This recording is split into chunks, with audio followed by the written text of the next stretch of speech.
Well, hello everybody. This is the very first episode of Van Buren Variety in the year 2023. Welcome. It's going to be a great year. I am Bob Van Buren, your host. Yes, we have another year of shows, interviews, so let's give it a hand. It is 2023. Okay. Drink a glass of wine. I guess that word comes in right there.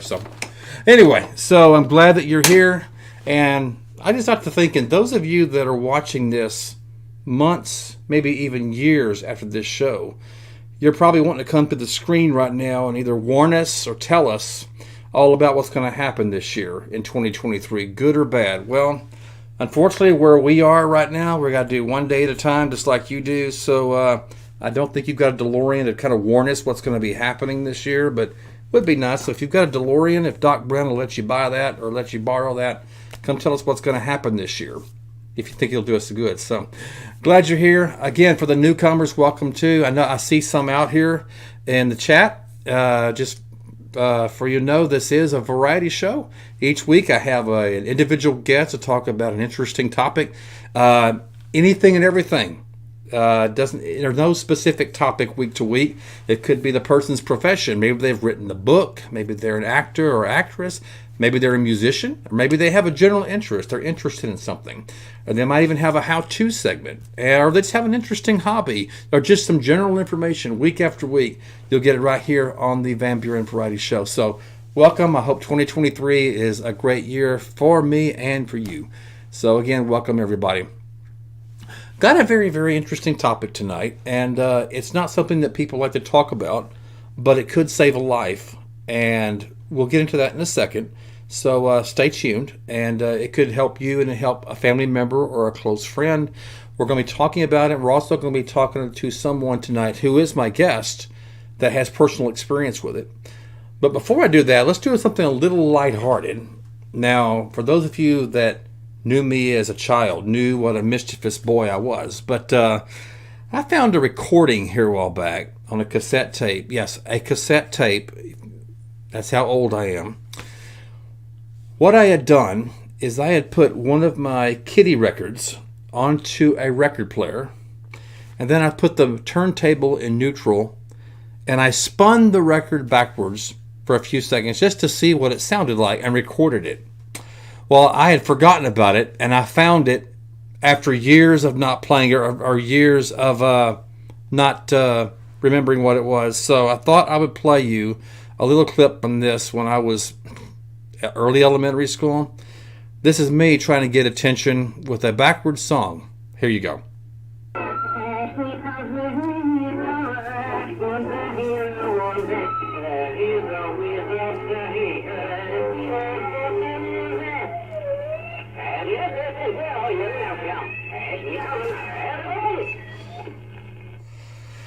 Yes, that was me. I must have got really, really bored that day, but that's just a sample of what I was like when I was a kid. So hopefully you weren't as crazy as I seemed to be when I was in elementary school. So, they say when you play things backward, you can kind of catch some words every now and then. All I caught was the word hero. Don't know if I heard that right. That's what I heard. So anyway, there's my crazy childhood for you, ladies and gentlemen. So let's get back to our topic now. And it's a very serious subject, and we know that it's not a very comforting subject for some, but you have to look at it this way, ladies and gentlemen. If it could save your life, and if it could save your loved one's life, and if it could save a friend's life, anybody you care about, I think that'd be worth talking about. And I'm going to talk to someone who's had personal experience, and we are talking about strokes. Tonight, we're going to be talking about noticing the signs of a stroke in someone, just general stroke information. We have some print screens or screens that we're going to show you how to recognize and what to do. But most importantly, we're going to talk to someone who had a stroke, is a survivor. It is a survivable happening, ladies and gentlemen. In fact, here's a picture right now of a gentleman that had a stroke and is going to rehabilitation. So it does not have to be life-ending necessarily. They are survivable, and so we'll be talking to someone about that. So without further ado, I'll bring my guest in tonight to share his personal stories with that. Ladies and gentlemen, I'd like to introduce you to Gordon Griffin. He'll talk about his own personal experience, the what to do and what not to do, his personal journey through stroke. So, Gordon, thank you for coming to the Van Buren Variety Show. Hey, thanks for having me. Before I get really serious for the next few minutes or so, Pam Smith, she says, and this is cool, she says if you play a country song backwards, you get your house back, your kids back, your dog back, you get your wife back.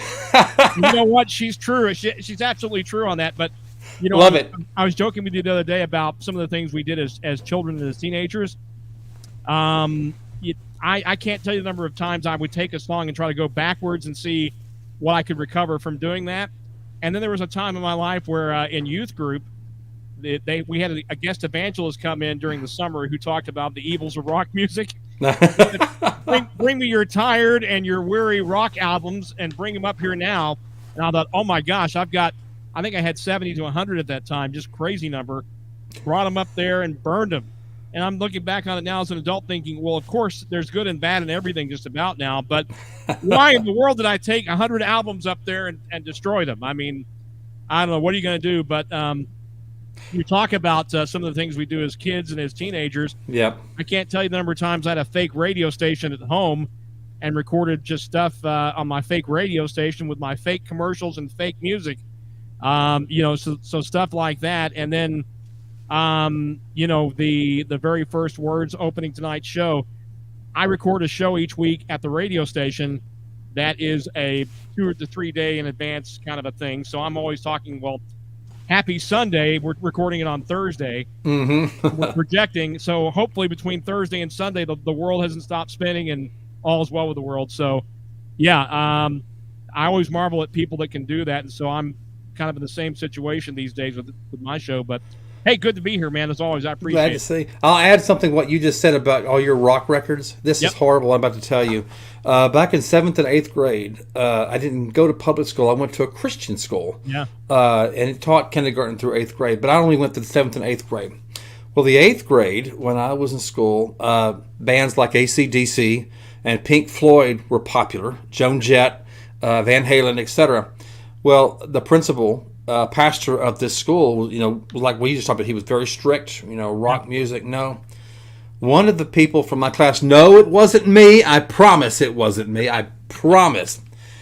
And there was a little library. They converted one of the rooms of the building to a little library, mostly Christian books and Christian cassette tapes that you could listen to. One of the guys took, or quote unquote, borrowed a Jimmy Swaggart cassette tape, took it home, and you know where this is going, and recorded AC/DC all on it. And then put it back and didn't say anything. I'm like, I would love to know the person that checked out that Jimmy Swaggart tape next and heard AC/DC Back in Black. I'm sure that went over like a lead balloon, right? I'm sure it's and Jimmy Swaggart, of course, is singing like songs like Jesus, Just the Mention of Your Name, and he's related to the late Mickey Gilley and the late Jerry Lee Lewis too. So that's right. Very similar stuff, yeah. Yep, but not AC/DC though. Oh sure, no. I think somebody one time brought to school Joan Jett's "I Love Rock and Roll." That did not go over too well in chapel. Yeah. But, I can't believe you're talking about stuff that's 40 years ago, man. Oh man, time ago. I'm aging myself like on TV subscription television, preview subscription television, and view subscription television. There it is. Had to jam that in there. Scrambled TV screens, man, but I got it, man. Oh my goodness.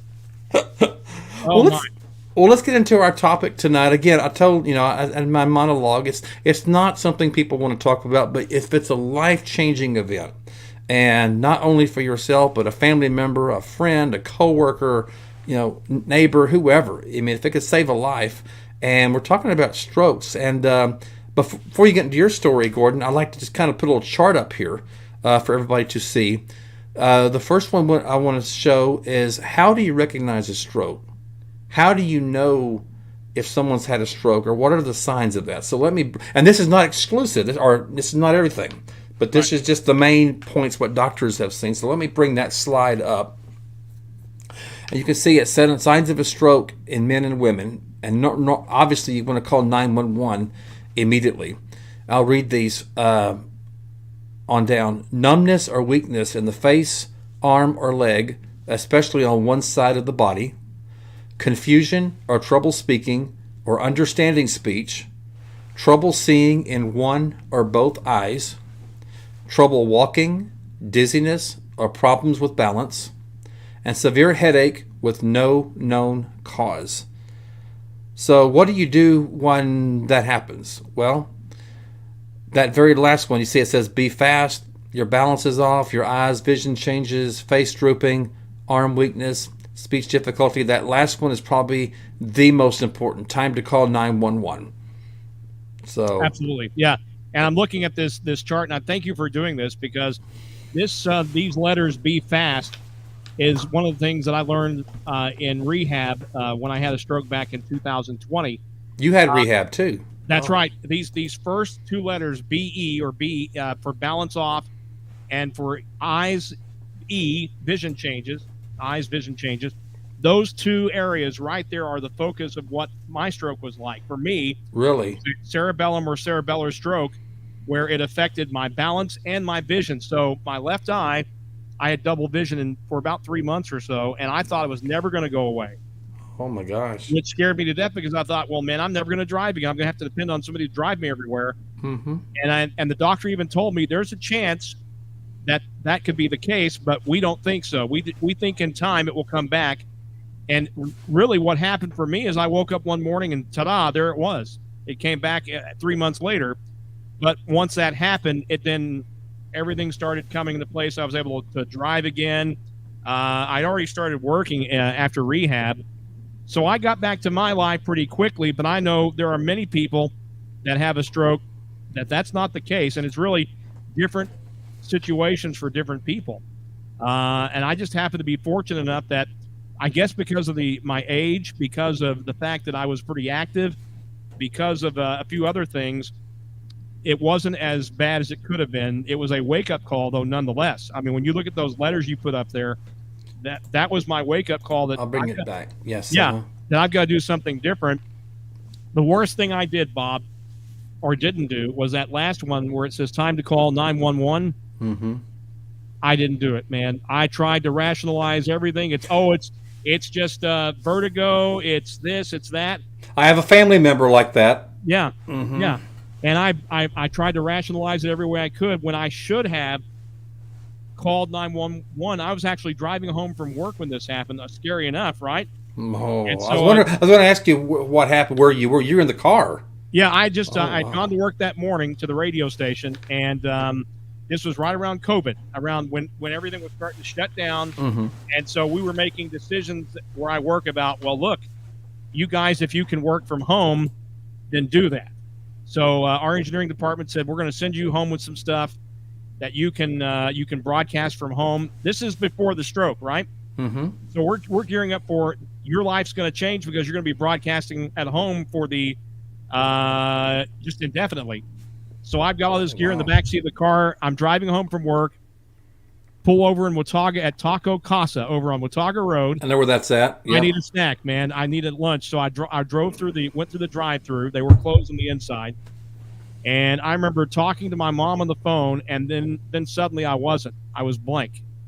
And I don't know how this happened. I have no idea. But I drove up to the window, and the guy says, "Sir, are you okay? You were completely lost." And I had no clue what I was there for. So at some point between the time I pulled into Taco Casa and that drive-through line and the time that I got up to the window, I'd had the stroke. So I pulled over after all this because of what in the heck just happened. Sat there for an hour in the parking lot in front of this, right behind Taco Casa, there's a little strip center. Yes. It's got a place, I think it's this and that maybe. And I pulled over right there and sat there and just bewildered. And then I thought, you know what? I'm going to go ahead and drive home. That's the stupidest thing you could have ever done. I did that, drove home 5 minutes from there, got home, got out of the car, and started weaving like I'd had too much. Oh, wow. Was off. I knew something was wrong, but again, I thought, oh, it's just vertigo. I called my doctor. Doctor said I'm going to prescribe something for vertigo, but he says, honestly, I'm just going to tell you, I don't think that's it. I think you need to get over to the nearest hospital ASAP. Get to the ER because you may have had a stroke. Well, I several hours later, my wife gets home from work and she says, get dressed. You're going to the hospital, which was Medical City Alliance for us. Mm-hmm. We go to the hospital, and it wasn't more than an hour that they had already diagnosed, sir, you had a stroke. We're not sure exactly what happened, but you've had a stroke. In fact, you've had a series of mini strokes. This is scary because I don't know about your situation, Bob, with your mother, but I had no idea that I had them. They were silent, man. You know, they talk about blood pressure, high blood pressure being a silent killer. You don't know. Yeah. Mm-hmm. And these mini strokes, I had no clue. But the fourth one, the one that I told you about, is the one that I knew something was off. At that point, I knew. And I'm thinking now, I look at it and I go, well, what about if there was a fifth stroke? What would happen then if I'm rationalizing everything? Would that one have killed me?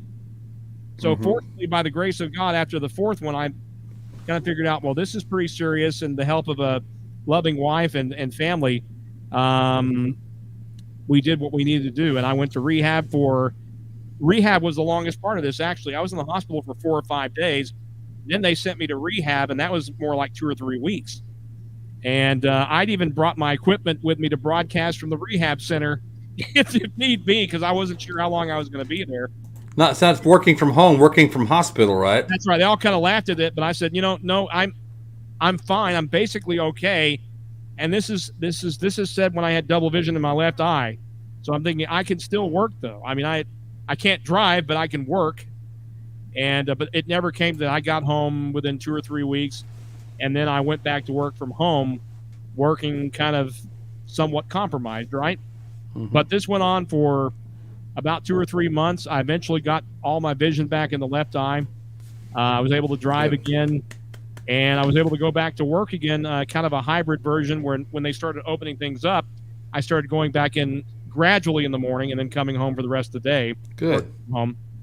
And that's where we're at today, is that kind of a situation where I'm working some from home and then working some from Las Colinas over on Beltline Road. But yeah, it's been an adventure, and I would just tell everyone listening right now, and I know you're going to get more into this later, but if you feel like something is way off, do not try to talk yourself out of it and think, oh, it's this, it's that. One of the things that was going on about that time for me was I tried to rationalize it, and I thought vertigo.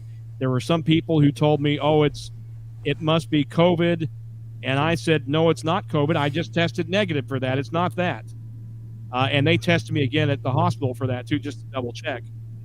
No matter what, though, the worst thing you can do is to ignore it and put it off and blinders on and act like nothing's happening, because you're better safe than sorry. You're absolutely better than saying, nah, bruh, it's not me. Because I'm telling you right now, I don't care if you're 25 or 85, we see where strokes can affect people. And that doesn't even look, I don't smoke and I don't drink. I mean, I drink rarely. I don't smoke and I never have. And here we are. So, some of that is because of on my dad's side, they said because of the stroke history there. But a lot of it's not. It's just everyday living. So you eat a lot of salt, you drink enough water, how much sugar is in your diet. And so being a type 2 diabetic played into this a little bit too as well. Not controlling your sugar levels if you're A1C. Yeah. Mm-hmm. That was my wake-up call. And I will tell you now that I'm not perfect, but I'm a lot better than I was as far as how I look today. Let me ask you this. There are different types of strokes. I don't know if you would know this or not, but they call different strokes different things, And so did they have a name for your stroke, or was there a certain thing that they called yours, like cerebral or whatever? Yeah, it affected the cerebellum, which means that, in fact, the doctor looked at the x-rays and said, your stroke was so close to knocking you out. Oh, my gosh. Knocking you out. And I said, well, what do you mean by that? And he says, well, you would not have the kind of life that you're used to. And he says, in fact, sometimes they can kill you on impact. And my dad was 55 when he passed away back in the mid-90s, and we all believe it was a stroke that killed him. 30 minutes later, he was gone. There was no recovery. He was gone. And so that scared me half to death, thinking, well, man, we lost my dad at such an early age, and here I am about that same age when it happened. I'm knocking on the door right now, so yeah. And so I'm his age now, and but I was in my early 50s when it happened. I thought, dear God, this is a repeat performance of that, and I don't know, why am I still here as opposed to he's not? I mean, I asked all kinds of questions, and I guess we can get into this later too as well, but it's not just having the stroke that's problematic. All the emotions that go in, that the mental, the makeup that happens during and after a stroke, where you feel abandoned and isolated.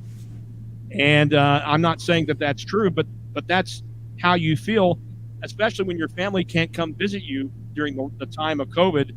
They weren't letting anybody in. That was my grandmother. She was in a nursing home at the time. So the hospital and rehab, my family couldn't come see me. So here I am, and I felt like I was on Gilligan's Island. I mean, it just that added to the sense of isolation that people feel. And I think those first few weeks coming home was like being in a time machine. I didn't recognize anything. And there is, I think that there are cases where some friends do abandon you. Not everyone, certainly, but there are some cases people don't know how to deal with you. They don't know what to say to you. They don't know if they're going to say the wrong thing. They're scared or whatever. And they're scared.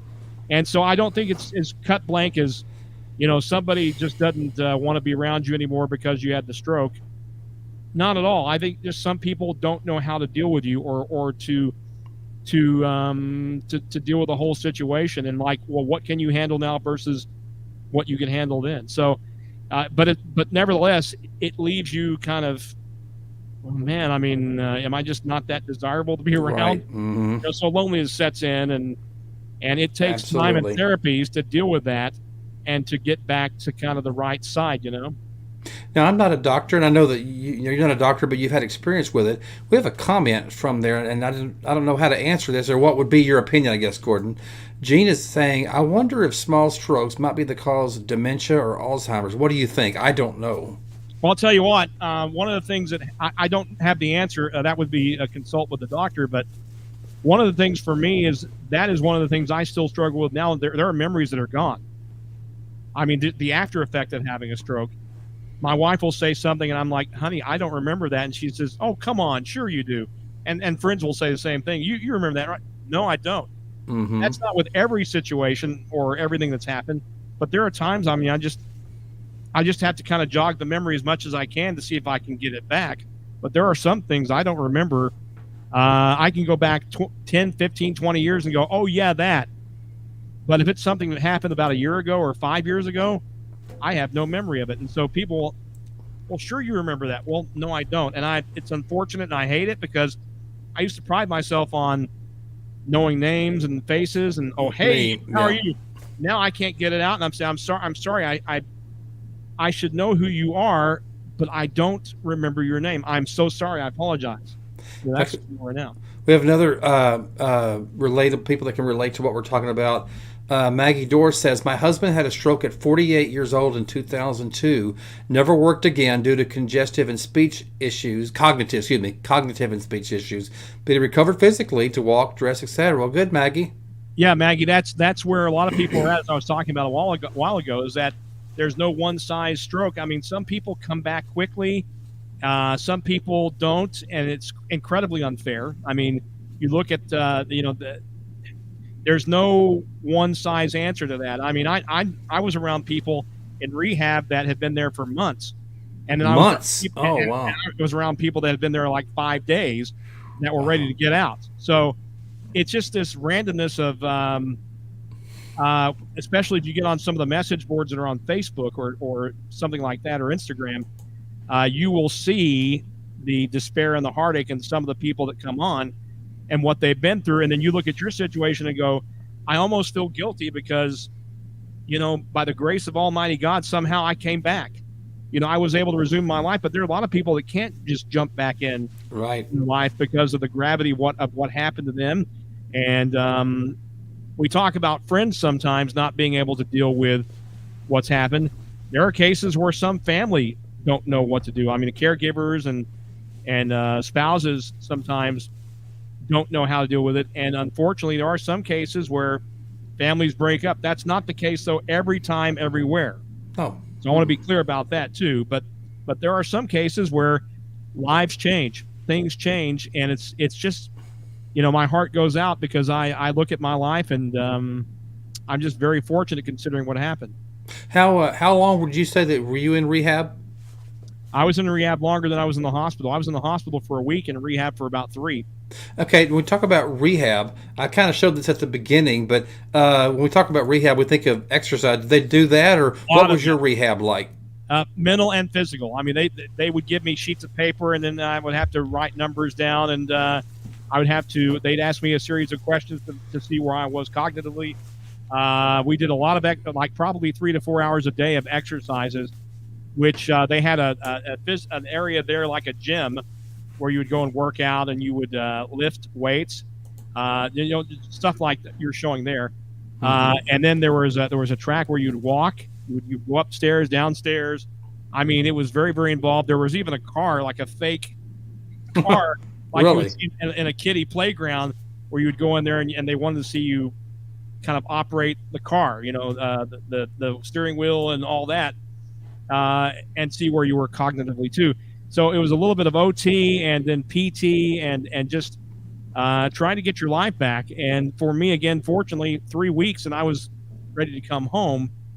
And I just marvel today that because when I got home, there were still some. In fact, I'm probably 90% now.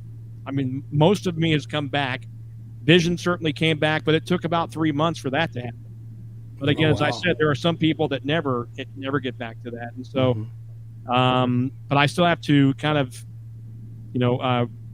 I say work out, but I mean for me it's walking, taking a little walk, drinking lots of water, watching the sugar intake, because that will mow you down if you're not careful. Is sugar every chance. Now look, I'm not perfect. I was terrible at Thanksgiving and Christmas. But I was too. Got back on the frame though after that. So I've cut back on the number of sodas that I have in my life. I used to drink, oh my goodness, I'm embarrassed to say, 3-4 cans of pop every day. Oh, I was there at one time. And I stopped that. I allow myself one drink in the morning, and when that's done, it's water all day. That's what I have. This is water. Yep. And cutting back on sugar, cutting back on salt, all those things. I used to salt everything before I even tasted it. And my wife would say, "Aren't you going to taste that first before you salt it?" You drown it in salt. Yeah, and so I'm not as bad as I was. I truly do more of that now than I used to. So, am I perfect? No, but I'm closer to being on the side that I need to be versus the other, if that makes sense. I tell you, it was really hard. You're talking about visitors. Well, I was able to go to the hospital for a family member that had a stroke, and they were giving her the cognitive test, And so I'm standing, in the back, and I'm watching them, give her little, like, words and numbers and stuff. And but it was so hard for me because I wanted to help her, but they were asking her questions, and a few times she would stumble or she'd forget, and I had to hold back. I wanted to say, "No, it's this." I'm like, "No," but that was hard for me to stand back. Like, no, they're giving her the test. They want to know where she's at. But for me, it was hard not to try to help during the cognitive test to this family member. So that was me. So how much time do you have? About an hour, 5 hours, 6 hours here? Or? On this show? On your show. We got 30 more minutes. Oh, good. Okay. I just want to double check and make sure. Yeah, I'm keeping track of the time. Okay, good. Well, I one of the things I think it was Maggie. I'm looking at some of the comments. It is so spot on. Maggie says that my husband is thankful for what he's able to do. He can still do chores around the home. I think perspective is important. I mean, I'm certainly not minimizing what people will go through, and maybe your situation's different than mine, and it's has more adverse ramifications and all. But boy, I'll tell you what, Maggie hits the nail on the head when it comes to perspective. It's all about perspective and where you are, and it may not be the best situation, but I think attitude helps, perspective helps, and as much as you can clear your mind, meditation, prayer, as much as you can get up and move around, I think that's very, very helpful. Absolutely. Actually, I have another slide here I'd like to share with you and everybody. It's called Stroke Facts. Ladies and gentlemen, like I said, it's something you really need to pay attention to. I'll go clockwise up here. The first one says 1 in 6 people will experience a stroke in their lifetime. The next one says around 15 million people worldwide have a stroke each year. Next one says high blood pressure is one of the leading causes of stroke. Then up to 80% of strokes can be prevented by keeping a healthy lifestyle. A stroke is the leading cause of death for people above the age of 60. There are 26 million stroke survivors living among us. So it is survival. It can be survivable. But the thing that I really want to point out in that little clock right there, about the 3 or 4 o'clock position, a lot of people ignore their high blood pressure. They don't take their blood pressure. But it says right here, high blood pressure is one of the leading causes of stroke. Not the only thing, but it can contribute. Do you have anything to add to that, Gordon? I'm looking at this. There's 2 things that jump off the page. The first one is what you're talking about is high blood pressure, and it's a silent killer. And for me, not knowing about these other 3 mini strokes scares the bejeebers out of me. I mean, just where I was, and knowing that if high blood pressure is untreated, you're going to have a heavy road. I don't care if it's a stroke or heart; it's going to be something. And so I take blood pressure medicine every morning, and I've just now gotten to the point to where I'm 120 over about 78. Oh, cool. All right. But at one time, it was 150 over 110. And that's not going to get you anywhere, number one. Oh, no. The second thing that I'm looking at here, this should scare you into some sort of change too, or if you know of someone. A stroke is the leading cause of death for people above the age of 60. Mm-hmm. Let that sink in for a minute. My dad was 55 when he died back in the 90s, and we didn't see it coming, man. Surprise. I mean, it happened overnight. We had no clue. He didn't seem to be showing any signs whatsoever of being ill. I think maybe a couple of times he talked about he had a headache, but how many people have a headache, man? Yeah, I mean, common. Yeah. So it came, and our family was forever changed. So I just beg and plead that don't try to write off, especially in the times that we're living in. Don't write off those things that you kind of feel in your gut are something. If you're answering something's not right, I would rather you go and get it checked out and say, well, I'm okay, versus, well, something's not right, and then you find out you're not okay.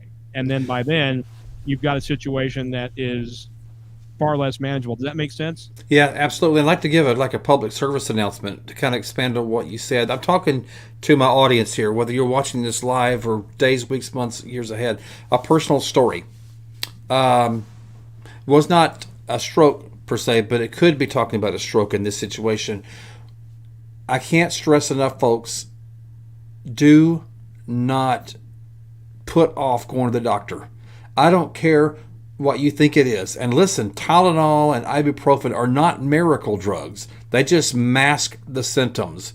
Pepto-Bismol, that'll help, but that's not a miracle drug. So I can't stress enough that if you think something's wrong, do not let it linger. Go get regular checkups. Here's why. I had a friend that passed away 12 years ago. And I don't know that he put off going to the doctor, but he had something wrong with him. And when he finally went to the hospital, they told him and his wife that, well, I'm sorry, you're at stage 4. And if you had this checked out sooner, if you'd come to the doctor sooner, we could have treated this, but it's too late. And I think that is one of the worst things a person can do to their family and friends, knowing that they could have treated it. They could have had their regular checkups and went to the doctor if something was wrong. But have your family and friends be told that, well, if you had went to the doctor sooner, but you neglected to, now you've only got weeks or months to live, and they could have been treatable. To me, that would be devastating to hear that. Yeah, there's some interesting comments I'm just kind of reading as you're talking here too, and they're saying pretty much a lot of the same things you are, Bob, and that is And this is from Sunsaver from NHH. Folks know when they don't feel right. Don't ignore these signs when you feel bad. That is so true. I mean, I cannot thank you, Sunsaver. I cannot tell you the number of times I knew I didn't feel good, but bro, I'm okay. I'll take some Tylenol. It'll be all right. Little Tylenol, I'll sleep an extra hour or two.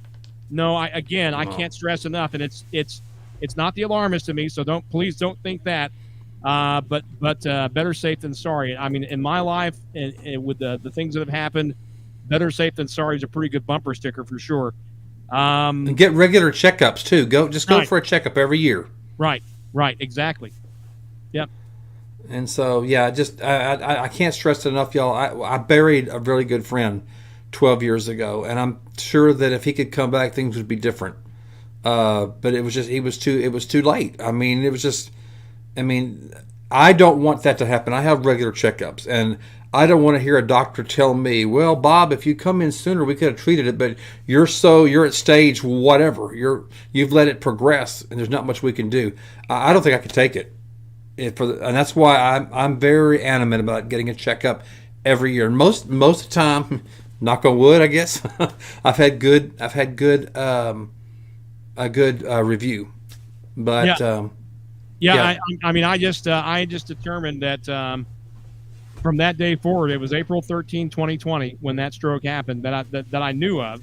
Like I said, the others were silent, and I just went about my business and that kind of a thing. But from that day on, I was determined that I was going to learn as much as I could, that I was going to make as many changes as I could, that I was going to do things differently in my life. And here we are 2.5 years later. And you're doing great. You're doing great, Gordon. Knock on wood. We haven't had any sort of mate. Now, look. I in the interest of full disclosure, a couple of months ago, I was in the hospital for pneumonia and the flu, and I remember that intersection. In fact, went to my daughter's cheerleading competition, and then 2 days later, I was in the hospital, and pretty touch and go on day 2 of the hospital visit. But they were worried because of my stroke. They were really, really worried about having pneumonia and having the stroke from 2 years ago, what that would mean. And fortunately, we dealt with it, and that's a memory that I would rather not have. But seriously though, it was really important to learn 2.5 years ago that yes, you had a stroke. Yes, your life is going to be different in some regard, but you can, in your case, you can recover from it. Right. And Pam Smith said something that she said that they didn't find my brother's cancer until stage 4, and I had told him for 2 years to get it checked. Pam, I am so sorry, and I can totally relate to you. It's hard. And so, see, I'm breaking up right now. So, ladies and gentlemen, I'm stressing to you, whoever you are watching this, don't be cavalier with your health. I mean, nobody likes to go to the doctor. No one claps their hands and jumps up for joy. Yes, I get to go to the doctor today. I get to go to the hospital today. No. If you don't do it for yourself, do it for your friends and your family. Don't wait till it's too late. I can't. I buried a friend a few years ago, and Pam buried her brother. So don't be in our spot. I put that PSA out there again, Gordon. Well, that was the next part too. Was that one of the messages I heard around that time back in April of 2 years ago was, you've got a family, you've got a little girl, you've got an older daughter who would miss you dearly. Your family loves you. If nothing else, make these changes for them. Exactly. Do it for them. Now, some people will say, well, that's codependent, brother. Well, think what you want. But I just know that for my family, who depends on my life as much as I depend on them, this is a partnership that I don't want to screw up. Absolutely. So I will do the things that I need to do, even if I don't like it. I mean, that's let's be honest about this. I mean, who likes sitting in a doctor's office for 2 hours when you were supposed to be there like 90 minutes before? And you're I have never met anybody that enjoys going to the doctor. I've never met that person. Or going to the dentist, man. I mean, that's something exciting. I don't care what kind of elevator music they play. It's it's not exciting, but we do these things though. I know that I do these things because frankly, I'm a little scaredy cat when it comes to being 55 and already being through some weird things. So, but certainly, if you notice something strange, don't just merely write it off. Well, I can tell you a personal story too. I could have had a stroke November 1st of 2021. I was at work, and Gordon, it scared me enough to make some lifestyle changes. I'm still overweight, but I'm not severely obese like I was. I went to work, and my whole left arm started hurting. And I felt my heart racing, so I went to the emergency room. They checked my blood pressure at 190 over 110. And they said, and they got me in, gave me an EKG, chest scan, everything. It was horrible. And I was going through a lot of stress. I will say that at the time. So, and then I was overweight, but I did some lifestyle changes, sort of working out. I was on blood pressure for a while, but that was enough to scare me to death, to say, hey, I can't be cavalier with my health anymore. And so, and my doctor said, Gordon, if you make some necessary changes, you can come off of the blood pressure. I take olmesartan. You can come off of the blood pressure meds. I think we're getting closer to that, but you're right. I mean, it's a scary thing. And I'm looking at Gene Hudson, who talks about the importance of having a great doctor. I mean, I can tell you right now, yes, my doctor just retired, and I am actively looking for a new PCP in the Watauga NRH Keller area right now as we speak, because it is that important to have a good doctor that you care about. You trust them. There's a mutual trust and a relationship with the doctor that they know you and know what you're going through. I'm happy for his retirement. I mean, Gene talks about being happy for the doc, but then there's the other side of that, well, what if your doctor now, or the one who's replacing them, is not like the other doctor? So, yeah, it's important to have find another doctor. Yeah, for sure. Yeah. And Pam reiterated what I said earlier. Stress will kill you as well. You've got to let go of grudges. I know that's hard. It says whether you believe in the Bible, it does say in there, love your enemies, and that's a hard thing to do. But, whether it could be a stress on a job. In fact, on a personal note, I had about 20 years ago now, I was in a job. I loved the work. Management just drove me nuts. I mean, it was a stressful job, a lot of backstabbing, a lot of gossip. And the doctor had to put me on anxiety medicine, but he was very frank with me. He said, I'll never forget, he said, Bob, no job is worth your health. And I thought, that is so true. And I left within a few years. So, yeah, well, that's true. And you talk about the Bible mentioning or talking about stress and about those kinds of things. There are passages that talk about joy as well, or happiness. Mm-hmm. Yeah. And one of the programs that we are on the radio station that I work for, 660 The Answer, yes, there's the proverbial plug, is Dennis Prager, and he talks about happiness is a serious problem, meaning that we have a lot of unhappy people out there. And I think that one of the contributing factors, now look, there's a lot of good things about what we're doing right now on social media. I think we're accomplishing much here right now, but then there are some bird brains out there that it's all negative. Oh, woe is me, and down in the mouth, and the pity party. The pity party. Exactly, and they're arguing all the time, and they make appointment to arguments and all kinds of stuff. Backstabbing. Yeah. But that is no good for you at all. That is not a good recipe whatsoever. Happiness is a serious problem that we have today. That people aren't joyful or happy, which that's a whole other topic too. Joyful versus happy. You can be joyful in terrible trials too. But the point is, though, that if you're not happy, or you are living in a constant state of down in the mouth, or oh woe is me, as you said, or pity party, that does not work on a long-term basis. And holding grudges, as hard as that is not to do, you have to let it. You have to let it go. And I'm preaching to myself. It's hard for me to let things go when I feel done me wrong, said something, done something. Well, what is it? The statement I've heard: forgiveness is not for the other person, but it's for you. Yeah. Mm-hmm. And so that's one thing that I'm learning even now as we do this program is there's a couple of situations that I'm having to practice what I preach, or I'm going to eat a big hat or something I'll eat your hat is what I'll do. Okay. But not my not my Indiana Jones hat. No, I didn't mean this to be an Indiana Jones hat. But people say it looks like an Indiana Jones hat. I guess it does. Yeah. So I mean, I'm learning these lessons as we go, and so at 55, I'm still learning that lesson, and we're all hopefully we're still learning as we go. But that's a tough one sometimes, is to do those things even when you don't feel like it, or even when you feel like you're right, or you know that you're right about something, and yet it persists. The arguments persist. The feelings of despair and gloom persist. The grudges you were talking about earlier persist. It's hard when those things happen, but you're better off, even if you feel like, well, no, I'm right, I have nothing to apologize for. You can at least apologize for where things have gone, and then move forward. And they've also said, if you hold on to a grudge, and you may really use the word hate that person, yeah, but as long as you're thinking about that person, you're holding a grudge against that person, guess what? You're allowing your enemy to live rent-free in your head. Yep. They don't have to do a thing to you anymore, but you're allowing them to torture you from now on. And they're up here rent-free. I mean, you're letting them stay up here. So, I've even had a friend, former friend now, a few years ago, actually did me wrong and actually told me to my face that he was not going to apologize. He was not sorry for what happened. So, yeah, it hurt, but I walked away. And here's a great principle, and I think I think Pam mentioned this a while ago.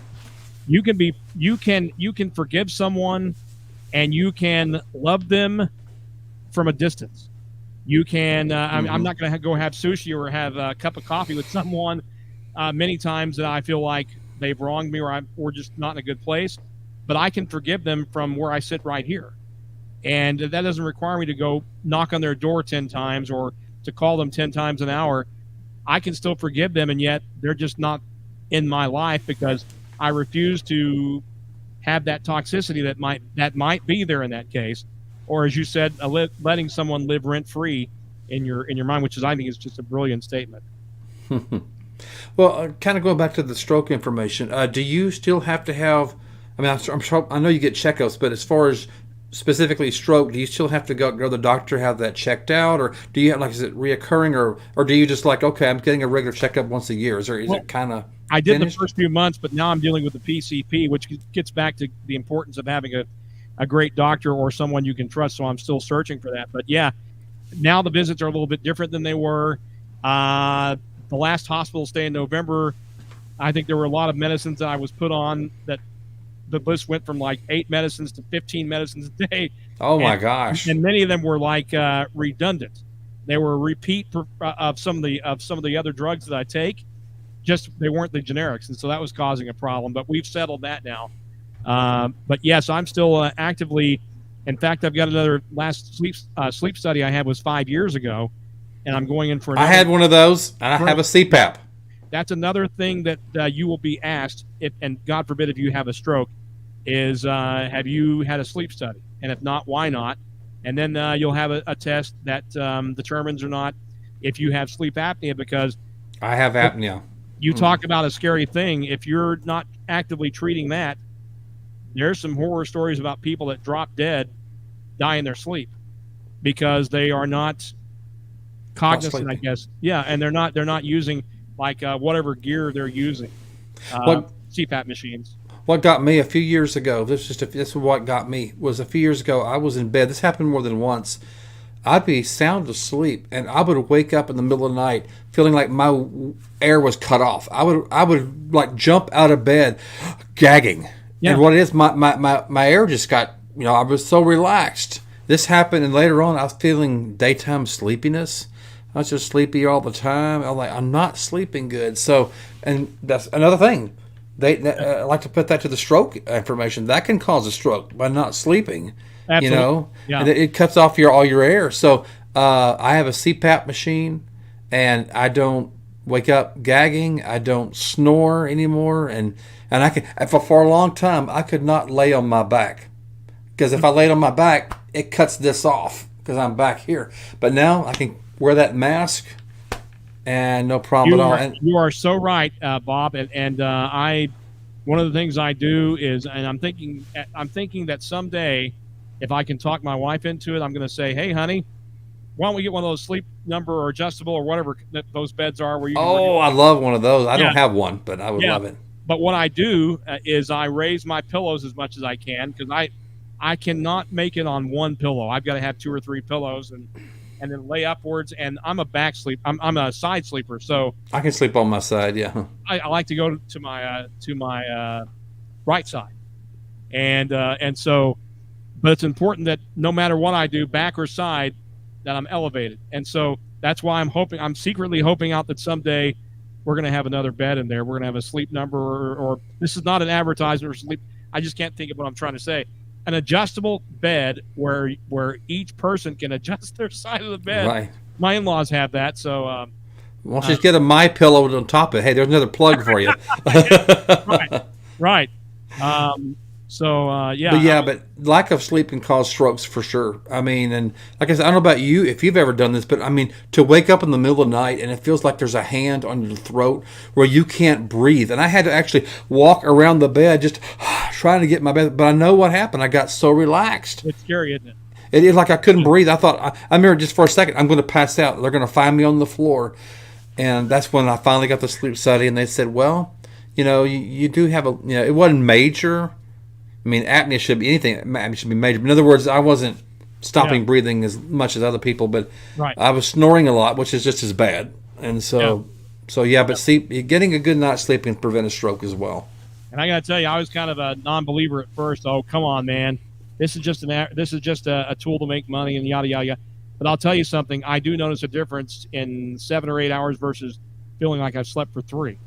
Yes, big difference. Big difference. Yep.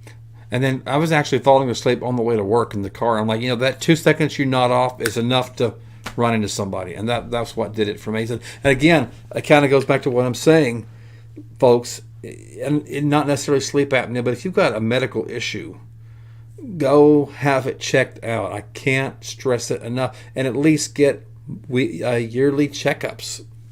Get it caught in advance. They can fix it, most of the time. So you would think, being in the broadcasting business for 37 years, that you would know that as many times as I've mentioned it on the air, I think at varying times and degrees, these things, and yet we are human beings and we are trapped sometimes in our own stupidity. We literally want to do things our way and at our pace, at our time. And sometimes we get information on the internet versus TV or radio or whatever. And I'm not saying that all information is bad on the internet. That's not what I'm saying at all. No.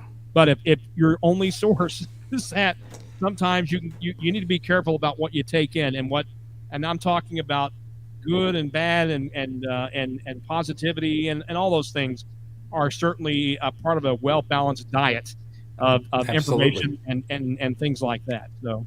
Yeah. I'm going to show another print screen in a minute about the stroke, but Gordon, I do want to promote your radio channel, and so and now, ladies and gentlemen, I want to say, just because he's broadcasting in the Dallas-Fort Worth Metroplex, you can tune in to 660 AM on the internet. So, Gordon, I'll let you take it from here. Please plug in your station and what time are you on the air, and those in the Dallas-Fort Worth, Texas Metroplex, how do they tune in? And those that live states away, how can they come hear your show or your channel? What a great time to be alive, Bob, because you can listen anywhere in the world at 660amtheanswer.com, and I'm on in the morning from 6 to 9:30 with news, so you can hear me every 30 minutes, basically 6:37. It's called The Answer. The Answer. 660amtheanswer.com, and then I'm on in the afternoon from 2 to 5:30 Central Time on The Answer, and you can hear it online as well.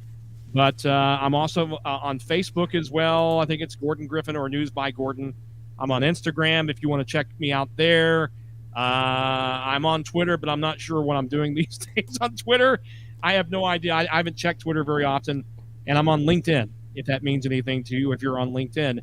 So LinkedIn, okay, Gordon Griffin. All right. Yep. So. And the internet or the website address is it 660 AM The Answer, all one word, or what's the website address? Okay. 660amtheanswer.com. Okay. All right, folks. So you don't have to live in the Dallas-Fort Worth Metroplex to hear him. You can also hear Gordon wherever you go. I'm sure he'd love to hear from you, and he already gave you his contact information. So Gordon, I appreciate you coming on and talk about your personal story, but I do want to show this to people that just tuned in. I think this is very important. How to spot a stroke. Every minute counts. So as you can see, the words "be fast." What are some of the symptoms? Your balance is off. Your eyes, you have vision changes. Your face is drooping. I've heard that lots of times. Arm weakness, speech difficulty, and I think that should be number one. Time to call 911. That's right. I mean, get checked out, because a lot of these symptoms can also mirror or mimic other things too. So, yes, it could be stroke, but it could be a number of things. But you're never going to know if you just say, "Oh, I'm fine," because you're not. If you've got these things going on, there's something going on. But now I've heard something else too. In fact, they talked to a family member that had a stroke. People that have a stroke or suspected they're having a stroke, they're told to smile. And I've heard that if they can't smile, then that's a good sign. I mean, that's why. And I've heard people say that, well, they always ask me to smile.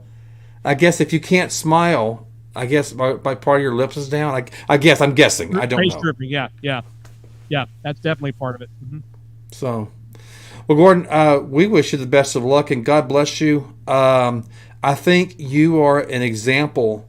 Unfortunately, I wish you hadn't gone through that, but you're an example to the rest of us to take care of ourselves, to watch our weight, watch our stress, watch our sleep. And again, ladies and gentlemen, if you know someone, not necessarily just stroke related, but if they're putting up on the doctor, use a little what they call tough love. That's what I would say. Yeah, I mean, great stuff from the Bob Van Buren Variety audience tonight, for sure, man. Good questions, good comments, and it's always a blast being on your show, Bob. Okay. Well, Gordon, I appreciate you being on the show tonight. Good luck to you, and I would love to have you come back on the show again sometime. All right. Thank you, sir. Appreciate it. Have a good night. Thank you. And ladies and gentlemen, that's going to do it for tonight's episode of the Bob Van Buren Variety Show. This was episode 94. Can you believe it? This is a brand new year, 2023, and I'm just a few episodes away from doing episode 100. Wow. And I couldn't do it without you, my audience, my subscribers. Thank you so much for tuning in and keeping up with me and seeing all the guests that I have. And also a special thank you to the guests that come on this show that I've been able to interview and learn from, and hopefully you've learned some too. So if you haven't already, go to Van Buren Variety channel on YouTube and hit that subscribe button. And if you like tonight's guest, if you like Gordon's talk and the information we talked about, that like button sure would help us a lot too. So let's just know you're tuning in. So that's all for me tonight. Just a reminder, I am on the air once a week to talk to an interesting guest about a different topic. So you don't know what you're going to get until you tune in and subscribe. So that's all for me tonight. This is Bob Van Buren for the Van Buren Variety Show. Have a great night, everybody.